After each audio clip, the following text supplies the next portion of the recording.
Hello YouTube, it is I, RainingCardGames, and for today's video, we are gonna be bringing the thunder.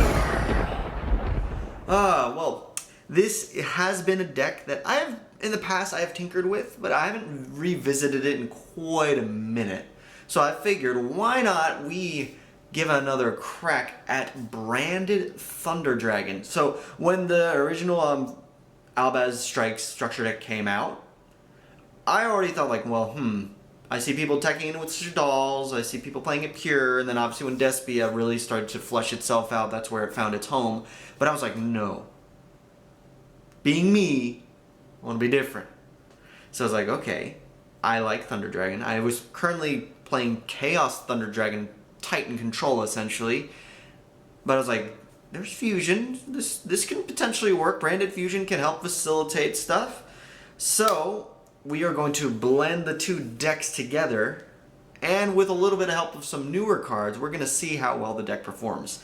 Now, if you like this kind of content, and you would like to see more kinds of this content, if you would do me the favor as liking, commenting, and lightning strike, subscribing, I would graciously appreciate it. Now, let's go ahead and see what I've been cooking up with Branded Thunder Dragon.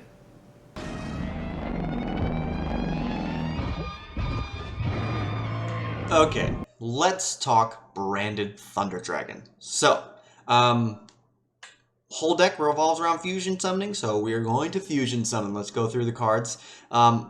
Triple OG Thunder Dragon, really helpful. Also, getting Thunders into the grave to facilitate Titan for fusion. But it also provides us with discard fodder. This actually does come into play with cards like Lubellion, having to discard for the fusion summon effect itself, or other cards such as Branded Opening. We run Triple Thunder Dragon Dark. This is usually the target that we are going to be sending to the graveyard with our Branded Fusion. So that way we can go into Lubellion, discard a card, and then fusion summon. And then if we have a way to banish, which we almost always do, we will either use one of the Bestials, one of our Chaos Dragons, in order to banish to go and then search out a Thunder Dragon fusion when Thunder Dragon Dark is banished itself. Triple Dragon War, pretty straightforward, getting bodies onto the field that can be helpful with fusion summoning or getting stuff to hand like Thunder Dragon Matrix and the one Hawk if we need it. Triple Aluber. Aluber is obviously going to be our branded opening target. Really helpful if he will get us into our branded fusion, but if we already have branded fusion, we can get into any of our other branded cards that we have as well. Triple Aluber is kind of necessary for all the branded stuff to work. Double Mercurier, this is another target that we can send off of branded fusion, either to go into Lubellion or also into a Rindbrum, which can also be useful in certain instances. We have a Bestial package. We have the one Lubellion, we've got the triple Druis Worm, and the one Magnamut. Very useful cards in not only facilitating interaction with our opponent's graveyard, as a form of interruption, but also as an extender for us. For you see, Thunder Dragons are light and darks. When the Thunder Dragons are banished, they get effects. So this is really important for us. It's a shame that we are fusion locked, otherwise we could really abuse this, but it's still very useful for us. And two of each, or one of each, Black Dragon and White Dragon. Triple Branded Fusion, it's the big Ash target, but it is also a very amazing card in itself. Branded Opening to help us get to our Aluber. Branded Loss will help insulate some of our fusion summons, also get us access to Mercurial in hand if we have any fusions on the field. It's not immune to Ash Blossom, which does suck. It's kind of annoying because of how the texts are worded for both this card and Ash, but still helpful for on-field negation. Branded in White, very good fusion card for banishing Thunders from graveyard along with Albaz to get some of our bigger fusions and trigger effects as well. One Thunder Dragon fusion, shuffle 3 Thunders so we can go into our Titan. And then, of course, we got some draw power and allure. Free if we have a Thunder Dragon. We have a Chaos Space. Instant fusion is another way to cheat out Titan.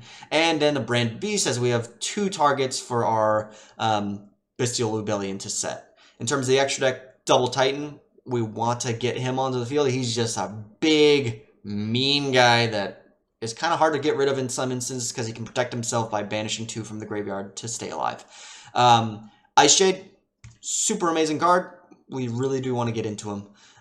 We do have other stuff though. We have Dragostapelia if we want to. We do have means to summon it as well. Lebellion to go in through, as I said. We have Titaniclad, we have a Rindbrum, we have the double Albion, and then of course we have the Kaminari attack for our instant fusion. And then we do have, obviously if we activate any of our fusion spells like Branded Fusion or an opening, we're locked into fusions. But on the crackback, we do have ways to climb up into access code if we need a little more extra damage. In terms of the side deck, we've got triple evenly matched. We've got back row 8, and then we've got a lot of fun hand traps. Specifically, we can function under Dimension Shifter, which is really important for the strategy. All in all, I think I like it. It's efficient, it's condensed to 40, it should be, yeah, let's see how it does. Alright, so for game number 1 of match 1, we are going up against Runic Assault Synchron. So this will be an interesting matchup. Obviously, the runic engine will allow them to dig deep, so potential hand traps that we have to worry about. They do luckily have that. I shouldn't say luckily at least, but I do have to contest with the Imperm as well, as however big their Synchro board can get. Excel Synchro Stardust Dragon does hit the field, and then Sangan of all cards hits the field, which will allow them to search out at a small little Blackwing engine. And then of course with the TG Hyper Librarian, they'll be able to draw plenty, and they do bring out a negate in terms of Bestial Dispatter, which will be a tough card to out. However, I will unfortunately turn on its banishing effect even outside without Bestial Power, because Thunder Dragon innately will banish and want to have monsters that are banished to trigger off effects. But on the floor hits the field, which will be tricky. They do have the Vanadium Synchro, which allows them to go into Clear Wing Synchro Dragon, which I have not seen in a bit, but this board is breakable. I can do this, I just have to eat through the Barone negate and just be cautious with the Clear Wing negate itself, as long as I stick under level 5. But we go ahead and we use our Thunder Dragons to keep Chaos Space alive, and then of course Allure of Darkness is a free card in Thunder Dragon. We do bait out one of the negates, we then activate our Branded Loss, which, guess what? It will protect our Branded Fusion, so we can get Lebellion onto the field. This allows us to get a Fallen of Albaz to help fuse away, as well as getting us our Mirror Jade. We go ahead and activate the Fallen of Albaz. Unfortunately, that does get hit with the Imperm, so we will not be able to fuse away everything. We try to push in for some damage, but that does get hit with the Runic Quick Play. But we do deal at least with the Baron de Fleur, and we do have some follow-up with the Branded in White, which we added to hand, and my opponent does scoop up. Alright, so we're going second for game number 2, and we did open up 2 Nibiru, so this is actually really great. We just have to count those summons, and we go ahead and we go for the Thunder Dragon Dart, and randomly my opponent decides that they've seen enough and they scoop, so I guess we take that match win. Alright, match number 2, this is a little bit of a throwback, I guess, to a toss format, because we're going up against Sky Striker. A little bit of nostalgia. Anyway, we get to go first. We get impermed on the Alubra, however, luckily we did open up the Branded Fusion, so we can at least go forward without having to worry about potentially any imperm, since luckily EDO Pro does show a little bit of lag for response. We are able to go up and end on a board of both Mirror Jade and Dragostapelia with a Branded Beast set in the background, and then of course Raigeki hits the field, which is extremely unfortunate. I was not expecting Raigeki in the slightest. I prepared for Lightning Storm by putting everything in defense, but oh well. Luckily though, at least in the end phase, we do know that the Mirror Jade will be able to trigger to give us a little bit of a fighting chance to clear the board. But they're going through their usual Sky Striker lines and having 3 spells engraved. It's kind of unfortunate. Their monsters do get pocked, however, because of Ray's effect, she gets to special summon herself after the resolution of Mirror Jade's effect. We go for the Chaos Space to draw one, we go for a Branded Opening, we try for the Alubra this time, and yeah, it gets negated.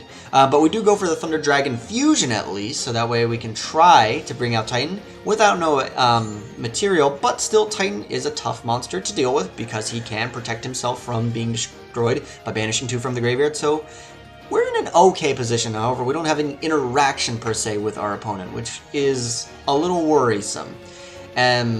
Especially when my Titan's ability to protect itself gets turned off, which then it gets hit by the Afterburners, but I still can, luckily, it's not an activate effect. It's a, I don't know how to describe the effect, but it's a lingering protection effect, which luckily helps. But yeah, anyway, we end up losing our Titan. They go and end phase into the classic, end phase go into Shizuku, so they can add back. Yeah, Engage is terrifying on the crackback. Mercurier isn't exactly the card I wanted. I try to make something happen, but it's not worth it. Game number 2, we are going first, and we open with the freest of Allure of Darknesses. We then banish the Thunder Dragon Dark in hand, which means we can then search out a little bit of extra stuff. We already have the Thunder Dragon Matrix, so we can just use the Thunder Dragons in grip to get enough materials in circulation for the Thunder Dragon Fusion. We try to bait out any interaction with our opponent using the Magnamut. We then tribute him off, go into our Branded Loss. Because we now activate a fusion spell, we can trigger that and also insulate our fusion plays, which means we also protect the Thunder Dragon future in further down the line. We bring out the Mirror Jade, we go through Thunder Dragon Fusion, we bring out the Titan, we go Branded in white, and we can actually bring out a Rinbrum. So we now actually have not one, not two, but 3 forms of interaction with our opponent. They come out with the Raigeki again glued to their hand. At least we can protect the Titan. So we have 1 form of interaction and the pop at the end phase. Luckily, we can bring back the Rinbrum because it was special summoned properly, so we can quick effect special summon it, and now we do have a monster negate once again. They try to take my Mirror Jade, which works, but they don't have any fuel for it. They try to deal with my board. I end up chaining Titan and Lone Hold to clear them out. They bring back the Sky Striker Ray. They go into the Hayate, attack directly, poke, try to activate their effect, and now they go for Kagari. This is where I will Rinbrum, negate that activation, just bounce it back to the extra deck. They have nothing on the field, and now I can push for lethal. It all comes down to game number 3. And we are obviously going second, so we didn't open any board breakers, anything terribly useful, so I deck thin a little bit by going with Thunder Dragon Dark, so that way we have some cards that potentially I can banish on the crackback and get my play started. And we just have to kind of watch my opponent slowly set up. And also do notice they have a Therion King Regulus in hand, as well as a Ghost Bell, which is kind of detrimental to what we're trying to do.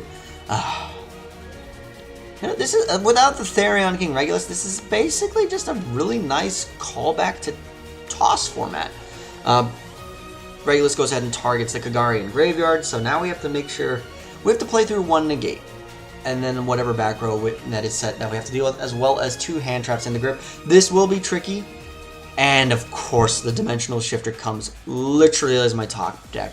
If we would have opened that, this would have been so different. Unfortunately, we don't have anything that really is going for us.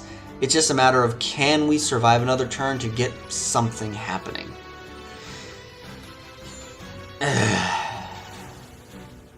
It is frustrating. And we slowly start to take quite a bit of damage, and then obviously battle phase Kagari punching in for 28. It ain't great. Now we are sitting on 1,200 life points. They've got 3 hand traps in grip. They have a Solemn Judgment. They've got plenty of back row and interaction. I have to hope for Branded Fusion to work. It doesn't because it gets ashed. Alright, match number 3. We are going up against Branded Horus Resonator Orcust, a big hodgepodge. So this will be interesting. Luckily, that does also mean that my Bestial line is open. We actually use the Bestial line to go up into our Thunder Dragon plays. By banishing the Dragon Dark, we can search enough, but since we already had the Thunder Dragons in hand, we don't have anything to trigger the Titan, but at least we have a difficult monster to out, as well as some interaction in the form of the Druid Swarm and the Mirror Jade.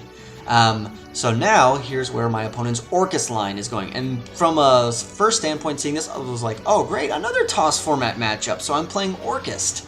I go ahead and try to Mirror Jade away the Galatea, and then boom, here comes their Bestial line that comes out, and yeah, this is going to be tricky. And now this is where I realize, oh, I'm also playing a Horus hodgepodge of a deck, so yes, this is going to be a very odd thing to navigate, just to see where to hit each interaction, since every engine seems to essentially have everything it needs. Also, they have a Ghost Ogre in grip. Dingirsu will go ahead and take care of the Titan, and I don't have any way to respond to that. I try to go in for the Druid's Worm to A, wall up, but B, if I know it gets sent to the graveyard, I will have some destruction. I try to go for Mirror Jade's effect, but Baron de Fleur is able to deal with that. They also smartly do not attack any of my Druid's Worms, preventing any further destruction of their board. Galate hits the field, they set Crescendo, and they pass it over to me. This is going to be very, very hard, I'm not going to lie. But I do have, depending on how they play it, I try for an IP Masquerena, and I go for the Druid's Worm. That works! But I do lose my IP Masquerena.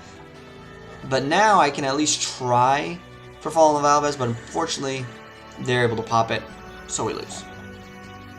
But it's okay, because we can always go on the crackback. So game number 2, we're going first, obviously.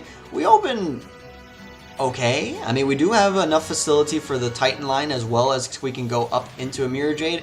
Unfortunately, the Lubellion does get hit by an Effect Veiler, but at least we can climb on up into Thunder Dragon Titan, and this time around we do have material in hand to chain with Titan, because we do have the Matrix in hand.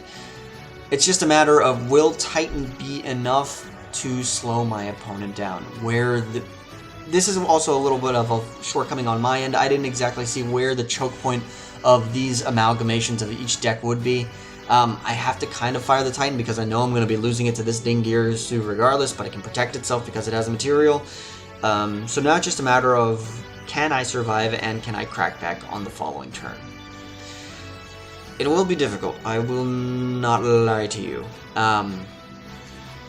And they have extension out the Wazoo. They even go ahead and pitch their Ghost Ogre just so they can get enough, plenty of bodies on the field.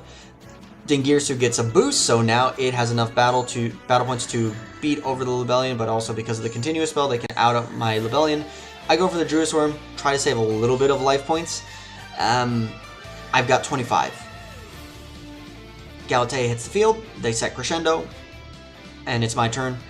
I draw a Thunder Dragon Dart. I try to see if I can't bait out any interaction. Try for the Hawk, that gets hit with the Orcust Crescendo, so I've seen enough. Oh, I'm putting my deck through the grinder, because now we are going up against one of the strongest decks in the current format, which is Unchained. Now, interestingly enough, for this Unchained variant, they're also playing Labyrinth Unchained. So, two very competent decks meshed together into one, and they do have a decent opening grip. Yama hits the field as well as they use the Sarama, bring out Sharvara, and then they go up into the DVD Wave Hiking Caesar. This card is a nightmare for me. An absolute nightmare. I'm able to eat out one negate, they thrust, and they have a full back row. I have to see if I can't find a way to get out that negate. I'm able to climb up, at least into a Branded Loss, activate. And yeah. There comes the Labyrinth engine. So that is essentially now my only protection for Branded Fusion gone. Let's go to game 2. Alright. Game number 2, we open Branded Loss, we open Branded Fusion. We try to bait out any interaction with my opponent by activating Visceral Rebellion. Didn't see anything, tried Branded Loss, Branded Fusion, but unfortunately they do have the Ash, which does kill my entire hand. I really needed that Fusion to go off, so we just scoop. Alright, final match of the day, and my opponent sets the fort. And also, you want to know, in the chat right before, they just typed surrender in all caps to me. And yeah, I just saw this and I was like, okay. I didn't want to be smart. I never want to, whenever people try to be smug with me, I try not to resort back until after the game is won, because then it's like, okay, who's talking now? So I do have to push through skill drain, but luckily, even though I can't really activate any effects on field, all my Thunder Dragon effects when they get banished still trigger, and if anything, these are all just really, really big dudes, and I have enough to push in for lethal. So, now we're going second again. My opponent activates Deck Lockdown. Oh, geez. So I try to go fire in for a Dragon Dart to get some material into the graveyard, hopefully make something happen. They set the fort once again. I go Battle Phase, I activate Evenly Matched. They, though, hit me with the Imperial Iron Wall and then the mistake. So this is going to be, once again, agonizing to deal with. They try to Canadia, but they don't realize that Lubelling is a fusion summon. You can use face downs for fusion summons, so I can still go up into a Mirror Jade. However, its effect itself is turned off because of the Imperial Iron Wall. But he's still just a really big dingus that I can just beat over anything, any of his Paleos. So we are able to take this Paleo stun deck and end on a match win. Yeah, you know, this is an interesting deck in where in theory it works, but sometimes in practice it doesn't always. You will sometimes get awkward hands where you'll either be all Thunder, all Branded, which either one can have its own, but realistically it's one of the two hands. It's not a one-card combo deck. The deck itself, it's not linear. It's one thing that I like about it is that I can kind of pick and choose how the deck goes, but in other instances it is a detriment because if you're missing a piece from one, the other side won't function fully. That being said, it does allow me to play Haymaker, specifically the Thunder side. I can play stuff like D-Shifter. Really helpful to go into it. Also, just the Bystials in general. Not only are they hand traps, they are extenders in a lot of instances. I don't know, I'm probably going to tweak a little bit more with the deck, maybe try to find something else that'll make it tick a little bit more. There is something there. I just want to see how I can bring it out. And who knows, maybe even take it to a regional one day. But that's more of just tinkering around and finding what works. But that's going to do it for today's video. Thank you all so much for tuning in. If you'd like to see more branded Thunder Dragon in the future, let me know down below in the comments. I will catch you in the next video.